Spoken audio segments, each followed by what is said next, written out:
Salut les collectionneurs, salut les collectionneuses. Aujourd'hui, je vais vous parler d'un classique du cinéma et un classique du western spaghetti, c'est-à-dire le film Le Bon, la Brute et le Truand, sorti en 1966 et réalisé par Sergio Leone. Donc j'ai choisi pour ce film deux éditions françaises. La toute première, c'est l'édition de la trilogie du dollar qui est sortie en France. Donc il s'agit de Pour une poignée de dollars et pour quelques dollars de plus, et donc bien sûr Le Bon, la Brute et le Truand. Donc la composition de la face avant, on se retrouve avec une caricature de l'image du western, le cow-boy prêt à tirer façon Lucky Luke, et en dessous un paysage avec un petit personnage en dessous, j'arrive pas bien à voir qui c'est. Donc face avant assez classique. Sur le dos, on se retrouve avec les titres écrits en ondulé sur le poncho de Clint Eastwood, assez sympa.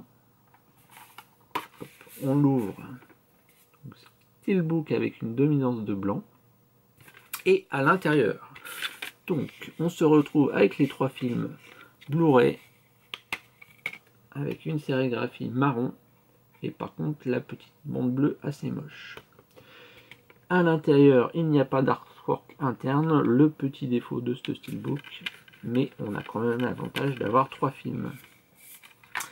Voici pour ce premier steelbook. Effet mat, composition sympa, mais sans plus, je lui donne un 6 sur 10. Donc le deuxième, que voici. Il s'agit du film en lui-même qui a été réédité, car il a été remasterisé en 4K.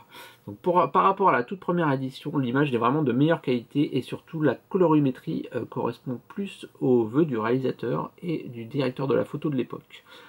Donc, au niveau de la composition, on se retrouve avec le titre écrit en gros, avec juste la silhouette de Clint Eastwood en dessous, mais par contre écrit en gros Clint Eastwood. Alors ça, c'est un peu le défaut de cette édition, parce que dans le film, il y a quand même trois personnages principaux, qui sont donc Clint Eastwood, mais également Eli Wallach et Lee Van Cleef.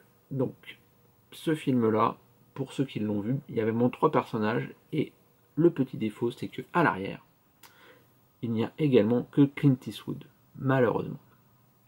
Voilà. Mais la photo est sympa, hein, donc toujours effet mat. On va l'ouvrir pour voir ce que ça donne. Toc. Donc petit bonus de cette édition, Blu-ray plus DVD, un petit livret qui est associé avec donc des photos, un petit texte, le scénario, une description de l'ambiance du tournage du film. Donc sérigraphie du Blu-ray. Assez moche, blanche, mais par contre il y a la remasterisation qui est la version longue du film, puisqu'il faut savoir qu'il y a une version internationale hein, qui dure environ 160 minutes, et ça c'est la version de 175 minutes avec 14 minutes de plus.